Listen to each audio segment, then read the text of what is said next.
bonjour à tous et bienvenue à notre table ronde autour des enjeux de la cybersécurité sur nos territoires. Pour échanger et débattre avec vous aujourd'hui, j'ai l'honneur d'accueillir des représentantes de nos entreprises et de nos collectivités territoriales. Et je vais vous laisser vous présenter directement, mesdames. Ça marche. Donc, Julie David, moi je suis directrice de cabinet du préfet du Gers. Je ne sais pas si je rentre un peu plus dans le détail. On peut s'interroger, mais effectivement, l'État a tout son rôle sur toutes ces questions donc de sécurité économique et plus particulièrement de cybersécurité.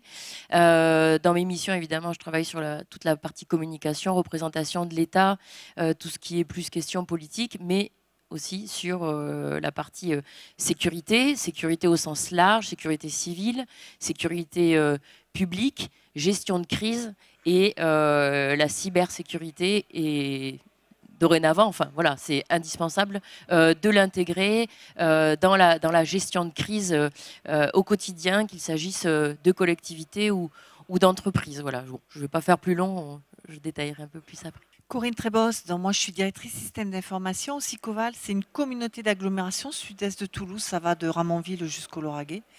Voilà, donc très engagée avec mon équipe à la sécurité de la collectivité et puis de manière générale la sécurité du territoire du Sicoval. Hein.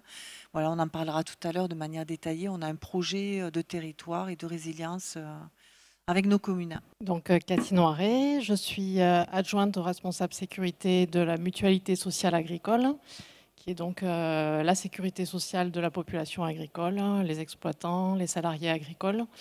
Et donc, il y a vraiment la MSA, ce rôle de guichet unique auprès du territoire de nos adhérents. Bonjour, donc moi je suis Caroline de Rubiana. Alors déjà, premier point, on a une table ronde que de femmes. Ça manquait un petit peu ce matin quand même. Ouais, mais c'est pour ça que je me tiens loin d'ailleurs. Donc bon, ça fait plaisir. Donc moi je suis Caroline de Rubiana, je suis responsable opérationnel et CSIR, donc c'est services d'urgence, on y reviendra, de Cyberoc. Donc Cyberoc, c'est le centre d'expertise en cybersécurité de la région Occitanie, qui a été créé par la région Occitanie avec des partenaires depuis 2022, et je pense qu'on aura l'occasion de reparler des missions de Cyberoc. Merci. Et donc moi-même, humble monsieur loyal de cette assemblée, Fabien Campano, directeur achat informatique de métier, mais ici en tant que représentant du Conseil national des acheteurs. Donc loin d'être un expert cybersécurité, ça tombe bien, c'est pas moi qui vais répondre aux questions. Mesdames, on a eu, pour ceux qui étaient là plus tôt cette matinée, une représentation de la menace, des menaces dans notre monde d'aujourd'hui, plutôt à un niveau global. Très joyeux en plus. Pour lancer cette table ronde, confirmez-vous également que la cybersécurité est devenue un enjeu territorial majeur pour tout le territoire, entreprise, collectivité? Et si oui, pourquoi? Peut-être effectivement, alors les tables rondes précédentes étaient extrêmement intéressantes. On va revenir, nous, un petit peu plus sur du concret, voilà, enfin, du terrain, de la proximité.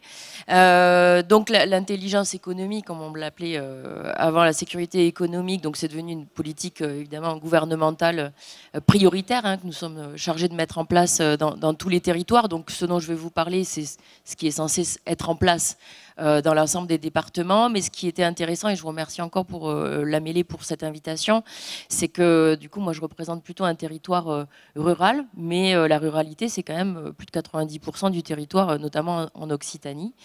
Et pour vous dire que le Gers, comme n'importe quel endroit, que ce soit une grande métropole, ou, peut être impacté. Pourquoi? Parce qu'il peut y avoir des attaques malveillantes, c'est ce dont on nous parle la plupart du temps, avec un contexte géopolitique, des tentatives de déstabilisation. Mais la plupart du temps, ça va être quand même la pêche au chalut. C'est-à-dire que le hacker, il va lancer en fait une attaque, et ça va pouvoir toucher n'importe qui, que ce soit du simple particulier à une collectivité locale, un établissement public, une institution X ou Y, ou une entreprise petite, moyenne ou plus importante. Et là, en fait, personne, en fait, le sujet, c'est surtout de se dire, personne n'est à l'abri. Et cela nécessite de mettre en place des dispositifs importants. Je vous parlais tout à l'heure, moi je m'occupe de gestion de crise. Donc évidemment, la plupart du temps, on s'occupe de crises technologiques, de crises de catastrophes naturelles, etc. Mais il peut y avoir aussi des crises cyber. C'était rappelé sur un des intervenants d'une table ronde précédente. Et d'ailleurs, je le remercie parce que je trouvais que l'illustration était intéressante. Airbus, quand ils nous ont parlé de la panne de courant. Et effectivement, lorsqu'on se retrouve dans une situation comme celle-là, ça veut dire qu'il va falloir anticiper, qu'il va falloir se préparer, qu'il va falloir s'exercer, il va falloir se préparer à gérer la crise, et ensuite il va falloir faire de la remédiation, c'est-à-dire remettre en état. Il faut savoir que quand on subit une crise, l'année dernière, on avait organisé, je vois un interlocuteur, avec le conseil départemental du Gers, le cybertour dans le Gers. Donc là, on s'adressait plus particulièrement aux collectivités locales, mais pas que. Ce qui était important de rappeler, c'était déjà une des premiers points, c'est que sur ces risques-là, le manager, le chef d'entreprise, la gouvernance de la collectivité doit être vraiment sensibilisé à toutes ces questions-là. Ce n'est pas un sujet, et vous y reviendrez plus en détail puisque c'est plus vos fonctions, mais ce n'est pas le sujet du TECOS de l'entreprise ou de la collectivité, du technicien. C'est vraiment un sujet dont soit s'emparer le chef d'entreprise ou le président et l'ensemble de la gouvernance de la collectivité. À l'occasion de ce cybertour, on a eu des témoignages et vraiment, moi j'ai été frappée de voir l'émotion, le traumatisme que cela avait engendré chez les établissements ou les entreprises qui avaient pu être impactées. Parce que la crise cyber, alors oui, c'est une crise, mais c'est quand même une crise singulière.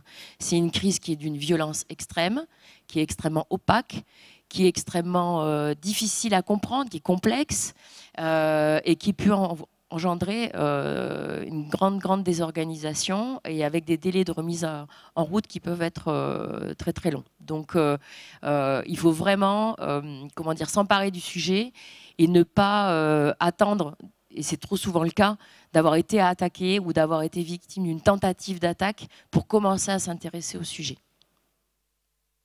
Merci. Donc effectivement, il y a ces menaces. Maintenant, elles concernent tous les organismes, quels qu'ils soient, quelle que soit leur taille. On a les menaces ciblées, les menaces opportunistes, les menaces qui se trompent de cible. Et tout le monde a envie. Et donc, il faut que ce risque cyber soit pris au niveau stratégique et donc au niveau direction par les organismes. Et puis, il y a aussi la réglementation qui aide à ça.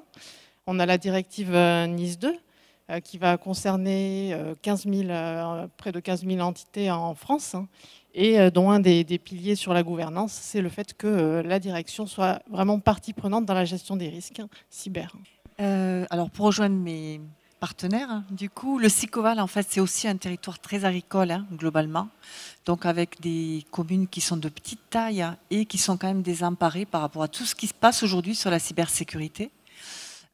Donc le Sicoval, c'est aussi beaucoup de compétences. C'est une collectivité innovante et on fournit l'eau, les déchets, les services à la personne. Donc beaucoup de données sensibles aussi et d'activités qu'il faut maintenir au quotidien, même s'il y a une cyberattaque. Donc chez nous, il y a eu un engagement fort qui a démarré maintenant il y a plus de 7 ans à peu près. Où on a clairement pris la décision d'accompagner notre territoire, de mettre en place une résilience de territoire, mais qui va au-delà de la cybersécurité. Aujourd'hui, notre réflexion, c'est de parler de culture du risque. Quels sont les risques aujourd'hui encourus par les habitants, par nos élus, par nos agents, sur tout le territoire du Sicoval, en lien avec nos activités ou les activités des communes. Quels sont les risques majeurs que l'on doit protéger, et donc ça concerne tout ce qui est risque naturel. On a des inondations, on a des mouvements de terrain, ça concerne les risques technologiques, on voit bien AZF, on n'a pas tout le monde se rappelle de ce qui s'est passé sur AZF et on pourrait revivre cette situation. Et on a les risques cyber. Donc nous, au Sicoval, en fait, on a englobé tous les risques pour travailler sur l'ensemble, en fait, sur une gouvernance globale.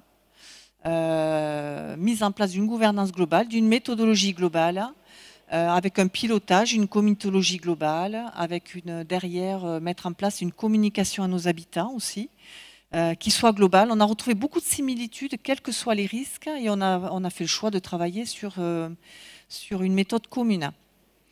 Voilà, pour répondre aussi aux attentes du SICOVAL, mais aussi des communes du territoire. Oui, donc pour reprendre, on voit bien l'étendue des sujets. On a parlé de crise, on a parlé de risques. Et en fait, d'ailleurs, le SICOVAL le dit, ils sont préoccupés du problème il y a 7 ans. Et effectivement, la région Occitanie s'est inquiétée des cybermenaces et des risques pour ces entreprises à peu près en même temps, a travaillé avec l'Agence de développement économique ad hoc sur un projet par rapport à ce sujet. Et c'est de là qu'est né Cyberoc avec 2 missions, aider les organisations à comprendre le sujet de la cybersécurité, parce que c'est quand même ça la problématique. Il y a quand même beaucoup de visions de la cybersécurité qui sont un petit peu fantasmées. Il faut revenir des fois un peu aux fondamentaux. Et puis aussi, on a la chance d'avoir un territoire qui est hyper riche avec beaucoup d'acteurs de la cybersécurité, que ce soit des acteurs locaux ou des nationaux qui ont des agences sur le territoire. Et puis, en 2020, il y a eu le confinement. Et là, en fait, cette menace, où nous, on était dans la cybersécurité, donc on la voyait monter tout doucement, mais disons que pour la plupart des gens, ce n'était pas encore palpable. On a pris quand même une petite vague. On avait quand même les cyberattaques qui sont passées au journal de 20h sur toutes les chaînes, alors qu'avant, on n'en parlait que dans les milieux confidentiels. Donc il y a déjà eu une première étape. Et il y a eu la volonté de l'État de travailler sur le sujet. Enfin, il travaillait déjà bien sûr dessus depuis longtemps, mais là, de mettre vraiment un levier avec le programme de financement de la cybersécurité, dont bien entendu, j'ai oublié le nom. Tant pis, qui a permis de faire... Comment ? À France Relance, merci beaucoup. C'est déjà trop vieux. France Relance de 2020. Il y avait des financements pour les collectivités, pour l'accompagnement, parce qu'on a pu voir malheureusement qu'il y avait beaucoup de collectivités qui étaient attaquées. Et il y avait aussi un financement pour créer des cellules d'urgence dans les régions pour répondre justement à tous les acteurs qui ne savent absolument pas quoi faire quand ils sont attaqués, c'est-à-dire les petites entreprises, les petites collectivités, les associations. Et toutes les régions ont répondu présentes, ou presque. L'Occitanie aussi, en mettant aussi cette mission-là, en donnant cette mission à Cyberoc d'être CSIRT, donc ça veut dire Computer Security Incidence Response Team. Nous, on appelle ça service d'urgence cyber, c'est plus simple. Et on va répondre, en plus de nos autres missions, aux acteurs quand ils sont attaqués et essayer de les guider par rapport à ce qu'ils traversent. Ok, merci pour votre réponse détaillée. Donc, on a bien compris, je pense que la cybersécurité est un enjeu transversal et universel, pris à tous les échelons de nos entreprises et de notre collectivité. Caroline est déjà allée un peu plus loin sur la réponse, mais avant la réponse, parlons prévention, une fois que l'enjeu est posé. Selon vous, comment se protège-t-on efficacement en amont ? Quels moyens, quelles priorités, quelles sont les actions menées, tant en interne bien sûr, mais aussi auprès de votre écosystème partenaire, pour assurer une protection non pas parfaite, parce que je pense qu'on verra que ça n'existe pas, mais en tout cas optimisée. Permet du coup, parce que je vais avoir une vision un peu plus globale. Alors déjà, effectivement, cette sensibilisation, hein, donc faire passer les messages. Nous, on a organisé des séminaires à l'attention des élus et plus particulièrement des secrétaires de mairie, parce que souvent, c'est quand même elles qui sont, ou eux, qui sont derrière l'ordinateur, surtout dans des petits départements où il y a des secrétaires de mairie qui font plusieurs communes, enfin 3 heures par-ci, 3 heures par-là. On a organisé aussi un séminaire SecNuméco avec l'ANSSI et le CICE en décembre 2024, la destination des entreprises, parce qu'effectivement, à chaque fois, il faut qu'on adapte aussi notre discours, même si les fondamentaux sont les mêmes, en fonction du public qui risque d'être ciblé. Donc là, voilà, beaucoup de prévention au niveau des structures étatiques. Il faut savoir que nous, on a mis en place donc, le comité départemental de sécurité économique, qui se réunit entre 2 et 3 fois par an, qui réunit donc la DGA, la douane, la DGSI, les forces de l'ordre, donc gendarmerie, police, la DRSD, l'ANSSI et le CICE. Et donc, 2-3 fois par an, on refait le point sur la base d'une cartographie qu'on a élaborée et qui permet d'identifier les spécificités du territoire et les différentes entreprises, les entités stratégiques sur lesquelles il faut qu'on ait une attention toute particulière. Donc, on peut faire des comités restreints ou des comités élargis où on associe d'autres partenaires. Mais déjà, nous, ça nous permet d'avoir une vision, de faire bien circuler l'information et de travailler en réseau. Après, on travaille également avec la CCI, enfin voilà, les chambres consulaires. Donc là, c'est sur la partie prévention. Dans ce cadre-là, les forces de l'ordre, donc surtout la gendarmerie, les renseignements territoriaux, peuvent aller au contact soit des collectivités, soit des entreprises pour faire un point justement sur leur niveau, alors un peu global, hein, sur la sécurité. Bon, il y a aussi l'aspect social, mais sur l'aspect sécurité, ils en profitent pour en parler de sécurité économique et de cyber. Justement, ce que je vous indiquais tout à l'heure, ça remonte fréquemment, c'est-à-dire que tant que les entreprises n'ont pas été attaquées, finalement, il n'y a pas de prise de conscience. Et régulièrement, ils me disent on a du mal à rentrer en contact avec telle ou telle entreprise. Alors, des fois, des entreprises importantes, mais pas que. Et là, du coup, moi, ça m'interroge un petit peu parce que je me dis, tout fout le camp, finalement. Quand les forces de l'ordre, alors, bien sûr, c'est pas une convocation, c'est pas une obligation, c'est pas un contrôle. On va pas vous condamner pour refus d'obtempérer. Mais moi, les forces de l'ordre me contactent. Bon, déjà, je rappelle quand même. Et je me dis, il y a peut-être quelque chose à creuser. Donc, première chose, saisir la perche qui vous est tendue. Il faut savoir que les forces de l'ordre, donc on a des référents sûreté aussi. Alors ça peut être pour la sûreté bâtimentaire, mais il y a énormément de choses qui peuvent être mises à votre disposition, enfin, ou à disposition des entreprises, des collectivités dans ce domaine-là. Ce sont des outils qui sont gratuits. Du conseil, on peut faire de la mise en relation. On parlait du Cyberrock, voilà, mais ça peut être aussi avec la DGSI, avec la douane, ça peut être avec d'autres partenaires ou l'ANSSI en fonction de la taille des entreprises. Avec BPI, on parlait aussi prévention. Il faut savoir que BPI propose des diagnostics. Alors il y a un coût, mais avec France Relance 2030, il y a une prise en charge partielle et en fonction si les entreprises travaillent pour la défense, la prise en charge peut être un peu plus importante. Donc là, il y a quand même des aides importantes qui peuvent être apportées déjà pour faire ce diagnostic de sécurité. Et je pense qu'il faut vraiment s'en saisir, être accompagné. Il y a énormément d'outils.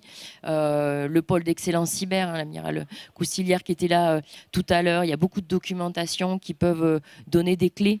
L'ANSSI également pour les TPE, PME, qui propose tout un tas d'outils et de documentation, et ça c'est gratuit. C'est de l'accompagnement dont il faut se saisir, et après il peut y avoir un coût, mais ça reste un investissement. Voilà, ça permet de garantir la crédibilité, la pérennité de votre entreprise, de votre collectivité, et donc je pense que c'est quand même à ne pas négliger. Donc là c'est pour la partie prévention. On va faire le lien du coup. Donc effectivement, sur une DSI voilà, qui travaille à la sécurisation de sa collectivité et de son territoire, hein, il y a pas mal d'enjeux sur la prévention. Globalement, ce qu'il faut se dire, c'est que de toute façon, les cyberattaques évoluent, on sera cyberattaqué. Donc il faut travailler un peu sur tous les volets. Il faut travailler sur la sensibilisation. Il faut travailler sur la protection avec des outils de protection, des briques techniques. Il faut travailler sur, derrière, la résilience, se dire de toute façon on sera attaqué, donc que faire pour maintenir les services publics sans informatique. Du coup, c'est toute une culture à mettre en place, que nous on a mis en place, c'est faire comprendre en fait à tout le monde que c'est pas un sujet informatique ni un sujet DSI aujourd'hui, que c'est un sujet maintenir nos activités de service public en lien avec nos habitants, et donc ça, il faut embarquer tout le monde.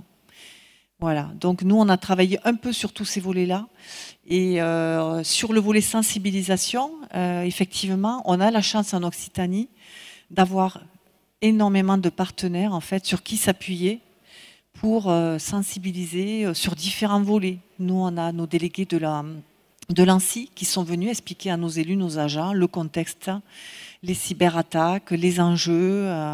Après, on a la préfecture qui est intervenue aussi, avec qui on travaille pas mal sur tous ces volets-là et sur les entraînements autour des risques naturels, cyber. On a la police, le NTEC, Cyberoc aussi, qui est un grand partenaire pour nous aussi. Donc tous ces intervenants en fait ont participé. On a monté un certain nombre d'ateliers qui ont permis à nos agents et nos élus en fait de bien comprendre un peu quels sont les enjeux autour du numérique, de la cybersécurité et de bien comprendre leur rôle aussi au travers de ça. Parce que mine de rien, même si on protège tout aujourd'hui, vu l'explosion du phishing que l'on a, aujourd'hui on a passé, mais alors cette année on a explosé. On voit bien qu'on doit aussi faire comprendre aux agents qu'ils sont le premier relais de protection et qu'eux aussi en fait, doivent faire attention quand ils reçoivent des mails qui auraient pu passer, malgré tout ce qu'on met en place, en fait, de bien lire les mails, de bien faire attention à est-ce que ce n'est pas une fraude au président, une arnaque au président, un faux ordre de virement. On vit ça quand même au quotidien dans nos collectivités. Voilà. Et donc en mettant en place toute cette sensibilisation, les briques techniques et la résilience, se dire si on est attaqué, qu'est-ce qu'on fait sans informatique? Je pense que on arrive quand même à protéger un peu plus nos services publics. Pour rejoindre sur la sensibilisation, mais voilà, sous un autre angle, en plus de la sensibilisation des collaborateurs, avoir les bons réflexes, voilà, attirer effectivement leur attention, mail de phishing, voilà, une bannière, sensibiliser. Le nerf de la guerre, c'est le budget pour avoir les moyens de pouvoir se protéger. Et donc, ça passe par la sensibilisation, on le disait juste avant, de nos directions.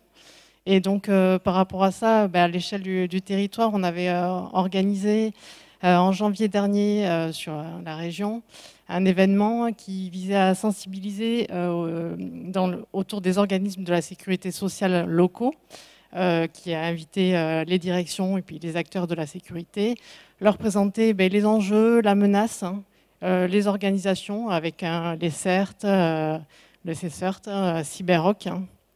Et donc Cyberoc était présent, également un partenaire. Voilà, jusqu'au aussi au retour d'expérience de vie ma vie de RSSI et voilà, les expériences des incidents de crise pour vraiment marquer.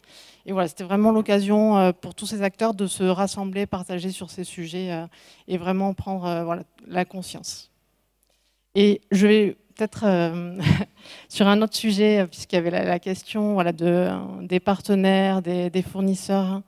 Un point important, je pense, c'est bien connaître tout son écosystème, avec lequel on échange, etc. Et donc, pour faire face et adapter les moyens, avoir que ce soit au niveau des aspects contractuels, au niveau du suivi qu'on va avoir, c'est se dire, je les référence, je les liste, et pour chacun, sur une approche par les risques, se dire, quelle est sa maîtrise de la sécurité, à quel point il est en interaction avec mon système d'information, et donc voilà, quelle est sa criticité vis-à-vis de moi, et donc quels moyens je dois mettre pour maîtriser ce partenaire ou ce prestataire. Est-ce que parfois vous les incluez dans vos campagnes de sensibilisation, vos partenaires? Oui, tout à fait. On a des sensibilisations, nous, spécifiques sur les nouveaux arrivants, et donc voilà, les prestataires sont inclus dans ces campagnes. Bon, vous l'avez compris, nous, ça fait partie de notre mission, la sensibilisation. C'est vraiment un point très très fort. Donc effectivement, on répond aux sollicitations en fonction des acteurs, en fonction des besoins. Bon, le SICOVAL particulièrement parce que c'est un adhérent déjà et qui nous soutient depuis le début. IMSA parce que c'est un acteur très important qui est central et tout ce qui touche au secteur public est essentiel. Et après, nous, on va nous demander aussi de travailler sur des axes de sensibilisation. Donc, on va beaucoup cibler les dirigeants pour leur expliquer qu'effectivement, la cybersécurité, si le dirigeant ne s'approprie pas le sujet, on ne va pas y arriver. Mais on travaille aussi sur le parallèle entre le travail et personnel, parce qu'aujourd'hui, les attaquants, ils n'ont pas de règles. On en a parlé ce matin. tu en as parlé aussi, c'est le chalut, hein, ils balancent. Donc leur objectif, c'est de gagner de l'argent. Après, il y a d'autres objectifs de cyberguerre, d'espionnage industriel. Bon, malheureusement, il y a énormément d'objectifs, mais il y a quand même cette notion de cybercriminalité et de vouloir voler de la donnée, essayer de récupérer de l'argent, et où là, que ça soit au niveau particulier ou au niveau entreprise, tout le monde va être touché. Et donc souvent pour les salariés, pour les gens qui sont dans le monde du travail, qui n'ont pas forcément la main sur la cybersécurité de leur entreprise, par contre on peut quand même leur donner des messages qu'ils pourront appliquer aussi à titre personnel, et du coup ça permet un peu à tout le monde, on en a parlé tout à l'heure, de s'acculturer. Parce que c'est vraiment ça, on est malheureusement obligé de se préoccuper du sujet, on ne peut pas le laisser de côté, que ça soit au niveau personnel ou au niveau professionnel. Je vous remercie. Donc, si je dois résumer la réponse, la prévention, outre les socs technologiques dont on n'a même pas parlé, parce que c'est une évidence, ça demande beaucoup de budget, vous l'avez dit aussi, c'est surtout faire de la cybersécurité le sujet de tous via une acculturation de l'ensemble des acteurs, et faire, si vous me permettez l'expression, de faire que la cybersécurité ne soit pas que les insomnies du RSI ou du DSSI, mais que chacun se sente impliqué au quotidien. Vous êtes plusieurs à l'avoir dit, je pense que ça a déjà été dit ce matin, on le dit souvent, le risque zéro n'existe pas, et aujourd'hui on ne parle pas de si je serai attaqué, mais quand je serai attaqué. Donc parlons maintenant de la réponse. Quand l'attaque survient, quels sont les premiers bons réflexes, les premières actions à mettre en place? Et je suis mon petit côté désagréable, timekeeper, donc s'il vous plaît. Ok, on va être un peu plus concis. Donc une fois qu'on a fait toute cette partie de sensibilisation, que vous avez mis en place des fiches réflexes, que tout le monde sait ce qu'il a à faire, voilà, donc ça c'est dans le meilleur des mondes. La première chose évidemment c'est d'isoler son système, hein, pour éviter une propagation. C'est de déposer plainte. D'avertir tous ses partenaires, hein, donc l'ANSSI, alors la préfecture, hein, puisque le référent économique a ce rôle aussi de pouvoir, référent sécurité économique, pardon, de pouvoir diffuser à l'ensemble des partenaires pour être hyper réactif et que tout le monde se mette à disposition et en ordre de bataille le plus rapidement possible. La CNIL, parce que s'il y a un accès à des données personnelles, ça peut être un sujet. À votre assureur, si voilà, il y a un contrat d'assurance qui a été passé. Alors je sais que ça reste encore un peu compliqué le domaine des assurances dans ce domaine-là, mais voilà, les informer et puis informer évidemment ses collaborateurs les plus proches pour limiter en fait, éviter que ça se dégrade encore davantage et puis informer ses partenaires. Voilà, je pense que ça c'est les premiers et puis mettre en place une cellule de crise. Alors après tout dépend évidemment du type d'attaque, de la gravité, voilà, c'est vraiment ça peut être très très limité comme ça peut être catastrophique. Peut-être moi je vais juste donner deux exemples. Et c'était sur des entreprises qui sont quand même assez importantes, qui ont été touchées en 2025. Donc une entreprise importante qui travaille dans le domaine de l'aéronautique et de la défense et qui a été touchée via une filiale qui était à l'autre bout de la France. Et en fait, lors de cette attaque, 30 serveurs sur 31 ont été cryptés, toutes les sauvegardes ont été supprimées. Voilà, compliqué quand même après de continuer à travailler. Il a fallu vérifier 300 ordinateurs.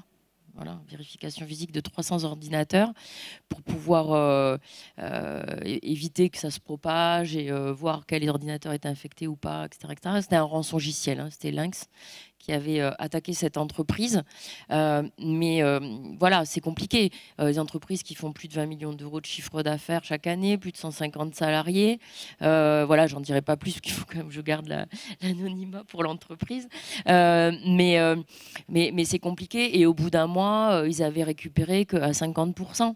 Donc il y a quand même une responsabilité du chef d'entreprise vis-à-vis de ses salariés aussi qui compte sur lui et sur la pérennité de l'entreprise et sur le donneur d'ordre. Enfin, il faut se dire que le donneur d'ordre, après, c'est quand même aussi compliqué.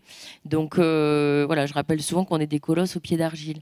Un autre exemple, une entreprise, pareil, un peu plus de 20 millions de chiffre d'affaires, qui travaille plutôt dans le bâtiment, une structure.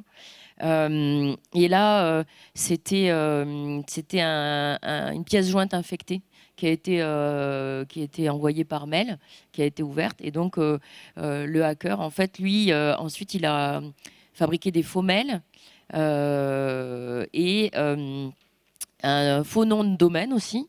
Et il a envoyé donc des faux mails avec des faux RIB, etc., aux clients, aux fournisseurs. Voilà. Donc là aussi, ça a été compliqué. Heureusement, les sauvegardes n'ont pas été touchées. Mais il y a quand même eu beaucoup d'impact sur l'entreprise. Et quand moi j'ai eu la curiosité d'aller voir la plainte, hein, d'avoir accès à la plainte, et en fait le chef d'entreprise, quand on lui a demandé s'il connaissait son infrastructure informatique, il a dit non, c'est géré par l'entreprise Intel. Donc là, c'est comme si vous partez en vacances, vous avez un tas de lingots d'or sur votre table, vous laissez les clés en fait au voisin qui est arrivé dans le quartier il y a une semaine, et puis évidemment, vous faites cambrioler, on vous pique vos lingots d'or, et puis vous dites alors comment vous... J'ai laissé les clés à mon voisin, moi je l'ai connu il y a une semaine, il avait l'air sympa, voilà, il avait l'air d'être sérieux, je pouvais lui faire confiance. On le ferait pas, évidemment, ça paraît tellement évident. Mais là, c'est un petit peu la même chose finalement. On voit bien que quand même, quand on a un chiffre d'affaires de plus de 20 millions d'euros et qu'on a plus de 150 salariés, on a une responsabilité. Et c'est vrai qu'on ne peut pas laisser ça aux techniciens. Et cette entreprise, je n'ai pas été vérifiée, mais est-ce que c'était une entreprise qui était agréée? Dans ces cas-là, c'est pareil. Il ne faut pas hésiter à s'adresser à Cyberrock, à l'ANSSI. Enfin, voilà, on peut vous donner les coordonnées aussi d'entreprises qui sont agréées, qui sont labellisées aussi, parce que... Voilà, déjà ne pas savoir qui fait quoi et comment ça se passe, c'est un problème, mais il faut être sûr aussi que l'entreprise à laquelle on a confié les clés, elle soit à même de pouvoir gérer, donc anticiper, protéger, gérer la crise et ensuite permettre de récupérer les sauvegardes ou les données. Voilà. Et surtout, ne pas payer les rançons, ne pas céder au chantage, voilà. Je partage complètement. Hein. Pour compléter, globalement, une fois qu'on a mis en place des procédures de gestion de crise et tout ça, ce qui est important, c'est s'entraîner. Voilà, nous on a eu la chance en fait en mois de juin d'être accompagnés par nos délégués régionaux de l'ANSSI, hein, que je remercie fortement. Et on a fait un gros travail avec Cyberrock aussi. Hein, et on a pu s'entraîner en fait, entraîner nos procédures et on s'est rendu compte qu'après derrière il y a le facteur humain. Quelles que soient les procédures qu'on met, sous l'état du stress, parce que l'entraînement de crise c'est ça, hein, envoi de stimuli. Voilà, par l'ANSSI, par les animateurs, montée de tension, le DSI hop, doit intervenir, le DGS, problème de communication aux habitants, qu'est-ce que vous faites, les élus, tout le monde est sous tension. Et en fait, on voit que l'humain en fait, fonctionne différemment.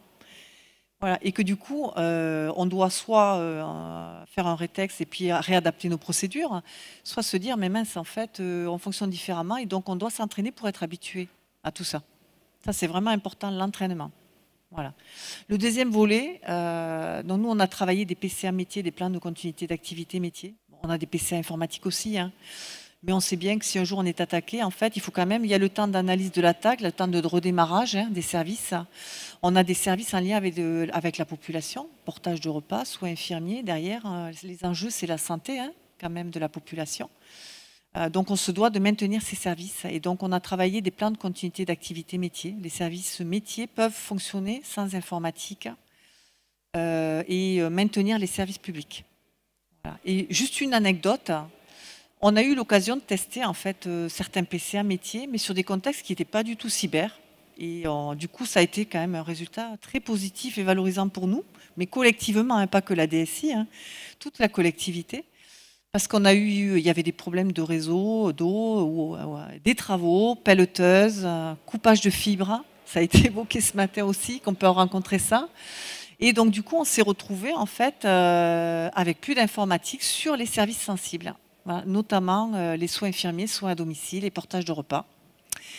Et donc là, les services qui étaient entraînés, qui ont joué le jeu, en fait, ont enclenché leur PCA métier et ont maintenu les services jusqu'au redémarrage et à la réparation de la fibre. Voilà, du coup, on a trouvé que c'était très intéressant parce qu'on s'est dit, du coup, cette réflexion de risque global, ça confirme qu'elle a du sens et que même des PCA cyber peuvent servir sur d'autres risques rencontrés. Tout à fait. Donc, pour compléter, donc sur effectivement les actions réflexes ont bien été citées. Voilà, pas hésiter à voir sa fiche réflexe préparée en amont. Mais moi, je vais plus être dans un retour d'expérience sur des erreurs à éviter sur les cellules de crise. Et leur organisation. C'est important que la cellule de crise soit restreinte uniquement au rôle nécessaire à la crise et qu'elle ne soit pas trop étendue, sinon elle est polluée. Voilà, on n'arrive pas vraiment à animer et mener à bien cette gestion de crise. Et pour ça, voilà, il ne faut pas hésiter aussi à s'appuyer sur des sous-cellules spécifiques pour traiter, par exemple, les aspects communication, pour traiter les aspects métiers, voilà, qui soient isolés, puissent se consacrer entièrement à leurs tâches. C'était quoi la question? Par métier. Bon, déjà, si vous avez un incident de sécurité, un cyber-incident, des fois on ne sait pas quelle est la graduation, hein, ça peut être un petit événement comme un gros événement, et des fois l'arbre cache la forêt ou pas, c'est bien qu'on ne sait pas, mais en tout cas vous vous appelez Cyberoc. Voilà, je résume. Et de toute façon, alors nous avec la cellule d'urgence, soit on va vous répondre directement, on va vous accompagner, nous on touche à rien, par contre on va vous permettre de ne pas oublier d'étapes, de savoir un peu ce que vous pouvez faire et après essayer de vous trouver des interlocuteurs qui peuvent répondre à la difficulté que vous êtes en train de rencontrer si vous en avez besoin, ou bien vous mettre en relation avec les régulateurs qui sont dédiés à votre secteur ou à votre niveau de criticité. Hein. Il y a des choses, ce n'est pas nous qui les traitons, c'est d'autres services, soit le CERT-FR, soit des CERT sectoriels, etc.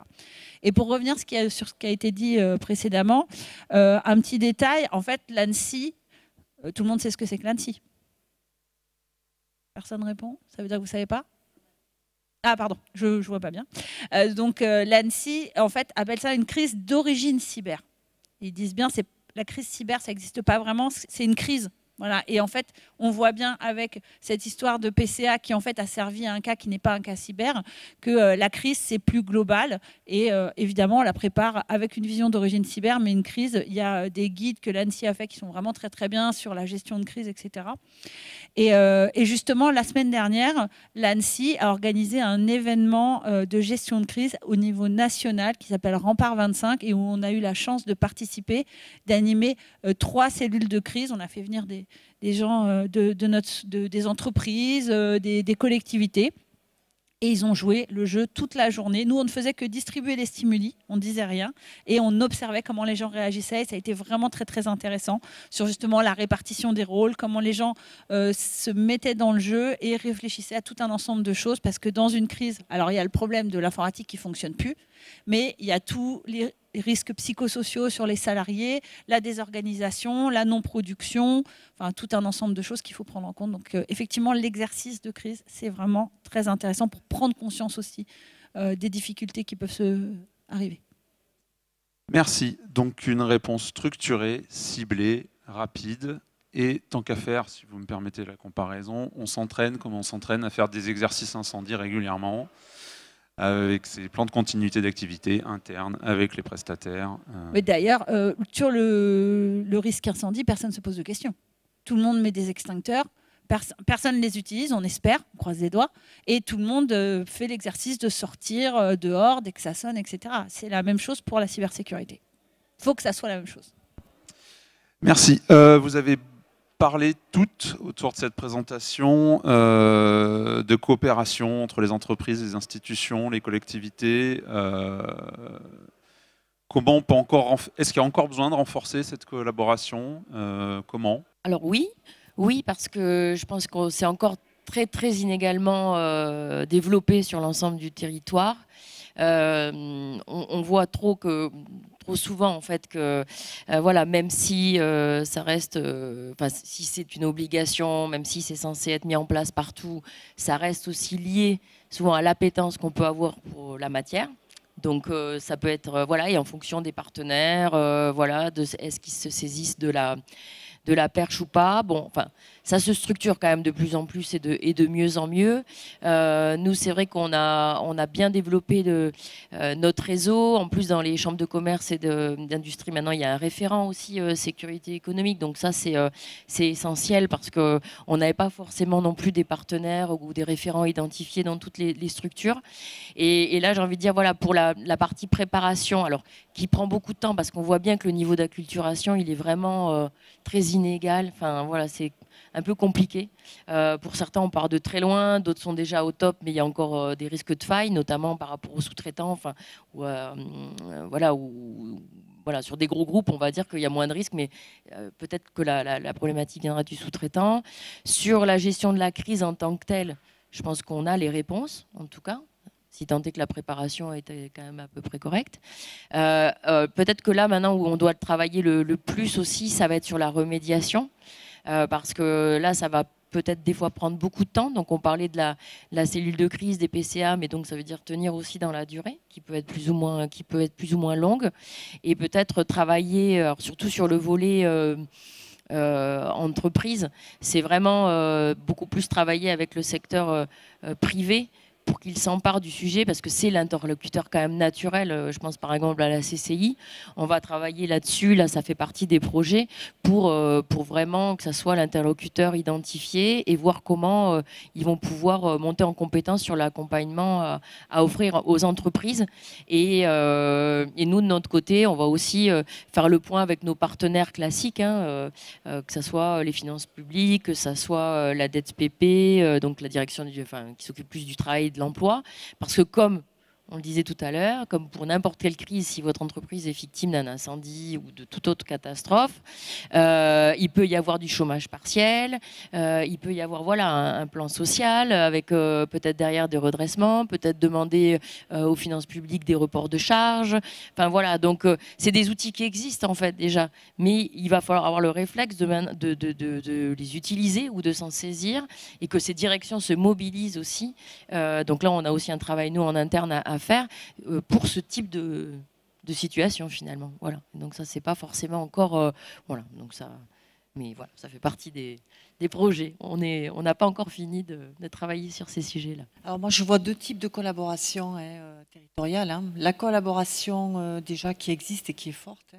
On en a parlé, l'ANSSI, la gendarmerie, la préfecture, Cyberrock. Voilà, on est quand même bien accompagné hein, sur l'Occitanie. Hein. Et on voit que ça fonctionne bien. Après, ce que je vois aussi, c'est la collaboration entre les DSI. Sur l'Occitanie, on a quand même beaucoup de réseaux DSI et on a une richesse de collaboration entre nous aussi. Je pense que ça aussi, ça peut nous aider aussi à gérer les crises. Hein. On ne va pas tout stocker nos matériels dans nos collectivités. On sait que le stock, ça a un coût. Voilà. Donc, s'entraîner en situation de crise entre DSI, pour moi, c'est un angle vraiment important de sortie de crise. Il y a un réseau de RSSI qui est national et de l'ANSSI qui est majeur et qui nous apporte beaucoup aussi. Et après, le deuxième axe que je vois, c'est la mutualisation. Voilà. Aujourd'hui, en fait, si on veut réduire les problématiques de résilience, si on veut améliorer la sécurité du territoire, c'est aussi mutualiser entre nous, entre collectivités. Nous, on a amorcé ce travail avec les communes du territoire et ça va nous aider à faciliter la sécurisation quand même des communes. Et être moins résilient aussi. Tout à l'heure, ce matin, et puis hier, je crois qu'il y avait l'élu de métropole de Montpellier qui en a parlé. Hein. Il y a quand même des démarches nationales qui sont vraiment importantes. Nous, on s'est intégré dans la démarche qui s'appelle le tie-break. C'est sortir, on a parlé de souveraineté, c'est sortir c'est devenir plus indépendant au niveau européen et développer la résilience par rapport à ce niveau-là. Et le tie-break, c'est une démarche portée par les interconnectés. Il y a beaucoup de collectivités qui en font partie, beaucoup de DSI. Et je pense que ça, c'est un enjeu aussi de résilience et de sécurisation de notre territoire, de se dire il faut revenir plus souverain et mieux maîtriser nos outils et notre système d'information.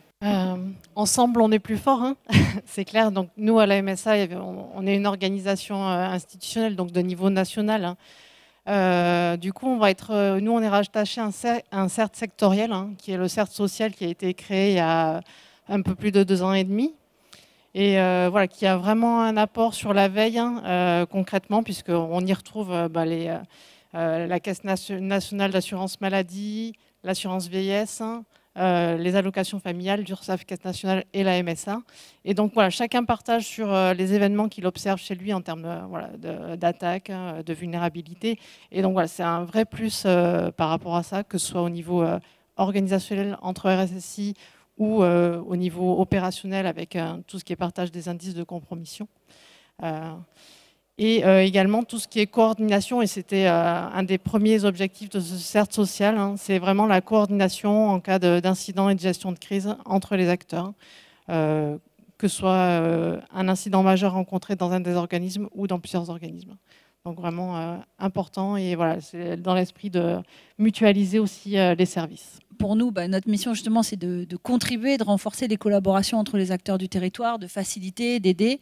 Nous, ensuite, on est en collaboration avec tous les CECIRT territoriaux. Donc, on est 12 en tout. Plus 3 CECIRT. Alors, non, pas tout à fait, on est 15. On est 12 sur l'Hexagone et 3 territoires ultramarins. On travaille tous ensemble, on travaille avec l'ANSSI, on travaille avec le CERTFR, qui fait partie de l'ANSSI, mais plus particulièrement sur la réponse à incidents. Les CECIRT, on est en train de tous intégrer l'Intercert, et on va travailler aussi avec tous les autres acteurs nationaux comme cybermalveillance.gouv.fr. On a des conventions avec l'AFNOR. Voilà, on va construire ça davantage avec des conventions et établir des plans justement pour aboutir à des projets communs qui vont avoir une répercussion sur le territoire. Merci. Pour conclure, le mot de la fin, 30 secondes par personne, je suis désolé, autrement on va se faire sortir.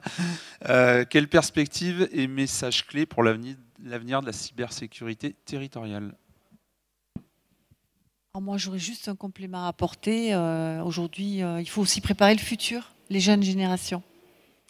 Voilà, on est tous sensibilisés à ces risques-là. Il faut que nos jeunes, aussi de le plus jeune âge, soient sensibilisés aux risques numériques, à l'usage du numérique, des réseaux sociaux, de l'IA. C'est une culture en fait qu'on doit mettre en place dès le départ, et c'est tout le travail en fait qu'on essaie de faire, et notamment la mêlée est un acteur majeur en termes d'intervention dans les collèges, les lycées, pour acculturer à tout ça, et aussi faire venir les femmes dans le numérique aussi, qui est un enjeu qui me tient à cœur aussi. Moi, je vais revenir sur ce que j'ai déjà dit tout à l'heure, c'est-à-dire voilà, la cybersécurité, c'est un investissement. Voilà, il ne faut pas voir que le coût. C'est vraiment un investissement pour plus tard. Et n'hésitez pas à venir vers les services voilà, de l'État, de Cyberoc. Voilà, on est vraiment là. C'est à titre gratuit. Il n'y a pas de difficulté. Tout ce qu'on pourra faire pour vous accompagner, pour orienter, voilà, on le fera évidemment avec plaisir, et surtout ne pas attendre voilà, d'être face au mur. J'ai envie de dire presque quand c'est trop tard. Donc voilà. C'est maintenant, et puis pour plus tard. Voilà, de toute façon, on sait que voilà, ça sera un risque, voilà, c'est inéluctable. Donc voilà, mieux on va s'y préparer, et plus on pourra faire face à toutes les menaces qui pourront se présenter.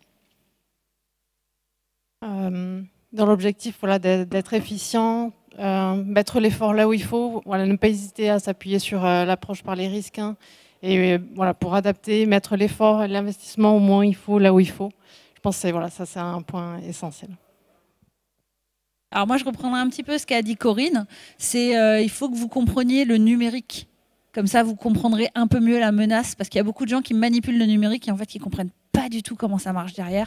Et forcément, ils sont particulièrement fragiles aux cyberattaques. Eh bien, je vous remercie, et merci de votre attention.